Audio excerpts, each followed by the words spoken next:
Okay, it's 12 o'clock. Just gonna get going. Um, Hi everyone. Thanks for joining in. So 15 minutes of positivity. Quick reminder, for the next 14 and a half minutes, we're just gonna try to flex those positivity muscles. And hopefully today's theme will resonate with you. So I just, about a couple of hours ago, I cut my thumb with a pair of scissors as I don't know, I was cutting something, and anyway, I cut it and I noticed this flood of negativity, that just pretty harsh sort of self-judgments. It's like, oh, what's wrong with you? And you're not paying attention. And anyway, all that stuff. So it wasn't bad enough that I cut my thumb, but on top of it was all this other stuff. And so it got me thinking about this idea of self-esteem or self-respect. What is it? And there's these two quotes I want to share with you. To be yourself in a world that is constantly trying to make you something else is the greatest accomplishment. That's Emerson. And then the other one I love is no one can make you feel inferior without your consent. And that's Eleanor Roosevelt. And so the theme here is this sense of, like, what is self-esteem? When I'm sitting there getting all down on myself for having done something, like what's actually going on there. And so here's my 2 cents on this topic. Self-esteem is one's overall evaluation of one's worth and value as a person. So, making the mistake of cutting yourself with a pair of scissors quickly turns into this existential sort of identity narrative that says, like, you are this and you aren't that. And pretty interesting how quickly that happens, rather than just like, oh my gosh, like, you deserve all the compassion in the world. You just cut yourself. But that's not where my mind goes. Like, it quickly veers into this conditioned sense of, so this existential identity question. So how much do you like and respect yourself? Or another way of putting it is, what reputation do you have with yourself? Um, yeah, like, if my son or my daughter cut themselves while doing something, I'm pretty sure all the crazy stuff that goes through my mind would not come out of my mouth towards them, right? I wouldn't sit there and say, oh, well, here's what you should do. You should pay more attention, or you shouldn't do this or that. It would just be a heartfelt, oh my gosh, that's terrible. You're in pain. Let me help you. Let me support you. And yet when I do it to self, there's this weird kind of space, or this rift between what actually happened and, on some level, what I think what the appropriate response ought to be versus what the reflexive reaction is. So today I want to explore um, this this idea of self-esteem or self-respect. So here's some questions that we'll walk through during the meditation. How do I behave when no one's watching? Right? So when I'm just on my own and I'm just doing the things that I do, is that different than if there was an audience of people that I love, or whose respect or opinions matter to me? Do I have a clear moral code? Like, do I know what's important to me? And then, am I able to, or am I clear about what it would take to live up to it? So if compassion is something that I really care about, then why isn't, that the first reaction when I cut myself and I'm standing there over the kitchen sink sort of bleeding? Why isn't it compassion in the same way that I, would express that to my one of my kids? Yet when it comes to me, there's something different going on. Anyway, so hopefully it's not too heavy, but I think it's a good thing to explore. So let's start by closing our eyes. Let's take a couple minutes just to drop in. So just notice where you are.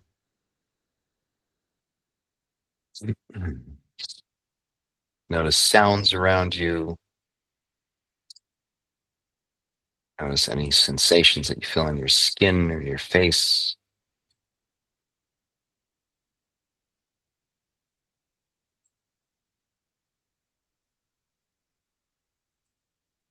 Notice the body breathing. Like, how do you know the body's breathing?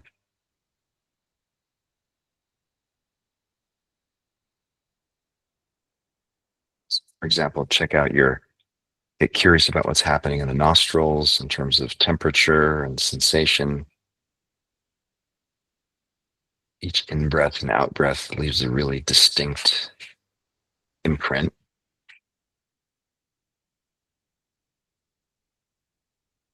And then trace that in breath down through your throat, into your chest and belly.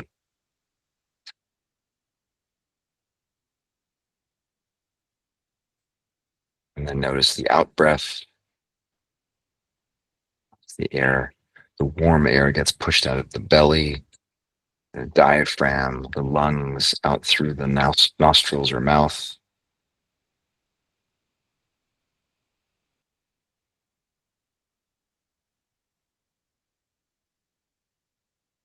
So connecting with that sense of awareness of, oh yeah, this is what's happening right now.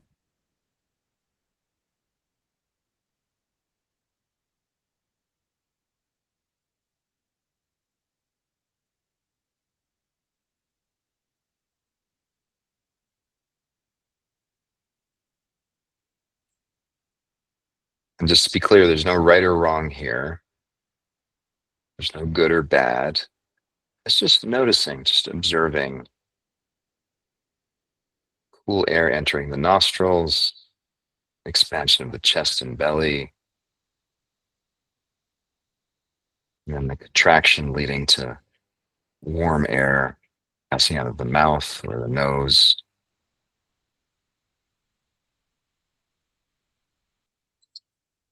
So just being present for all of that, just noticing it.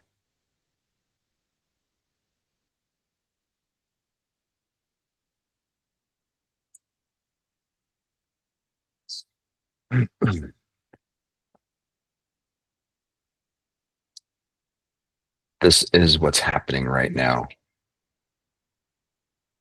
Very simple.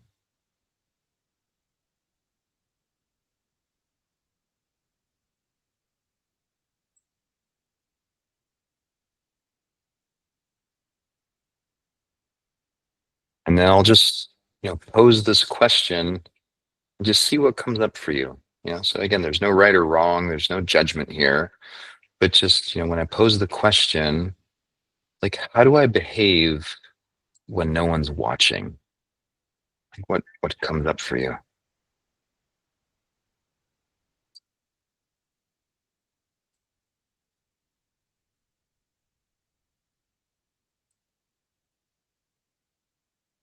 I think judgments would be that we all have a sense of secretiveness or even a sense of manipulation where we try to sort of curate an image or an identity that isn't really true to who we are. That's not what I'm intending here.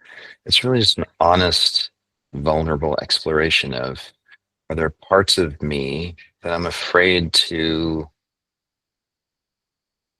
show others? Is there a vulnerability where I do things when I'm on my own that are different than I do when I'm in the presence of others?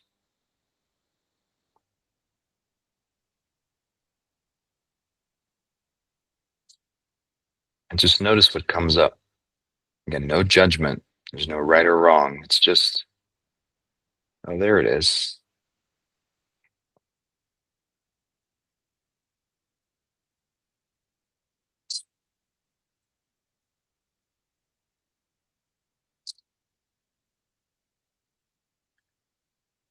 As far as I can tell, we are biologically programmed to really pay close attention to how our tribe, how our family, how our neighbors see us and judge us. And so it's actually really savvy adaptation to pay attention to that. And I'm just posing the question, like, is there a price that we're paying for doing so?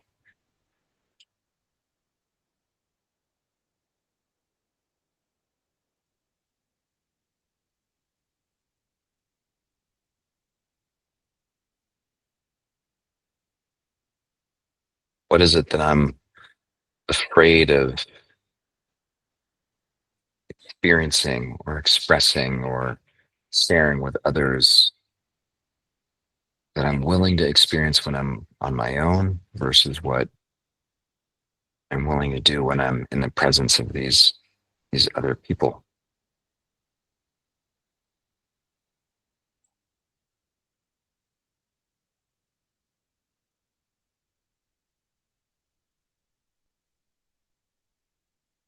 And if you can meet that, whatever comes up, just meet that with compassion, like an understanding of like, yeah, it's scary, it's vulnerable, it's fill in the blank.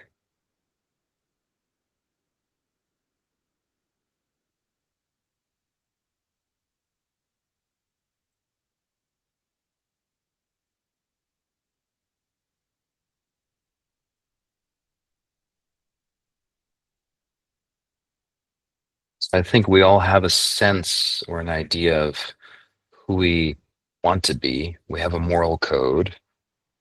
We have an idea of what right and wrong or good or bad means to us. And to me, the $1 million question is, am I willing to apply that to myself in the same way that I apply it to others or apply it to myself when I'm in the presence of others? Usually for most of us, there's a discrepancy there. So I'm just trying to feel into that.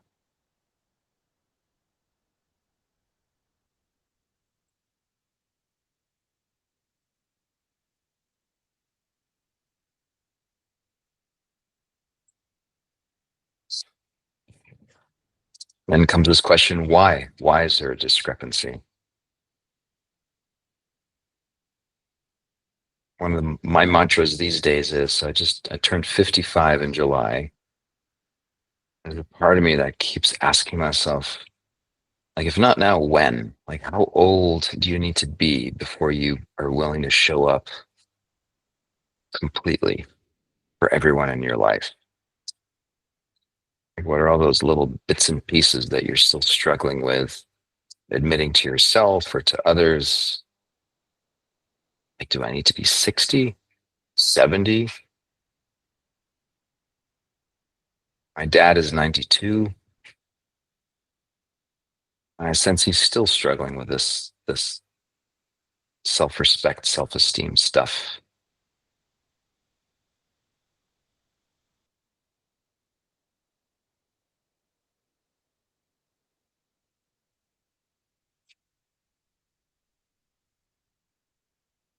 If not now, when?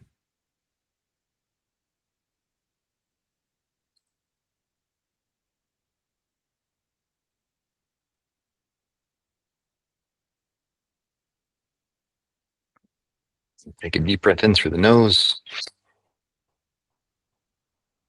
Ah, slow exhale through the mouth and shake off whatever came up. If it's uncomfortable or awkward or whatever it is, just see it for what it is.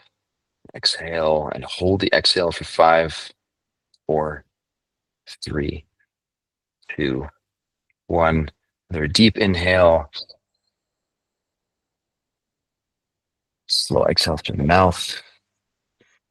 Relaxing the throat and jaw, and the shoulders, the belly, and hold for 5, 4, 3, 2, 1. Just let the body breathe on its own. Just take a few seconds just to settle into that.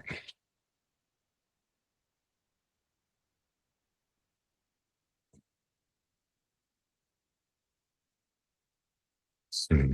No one can make you feel inferior without your consent. That's Eleanor Roosevelt. So hope that lands and open your eyes, coming back to the session, and we're out of time. So I hope that was a good one. Hope that wasn't too heavy, but I think it's a good one to keep poking your head into. So take care, everyone. See you tomorrow.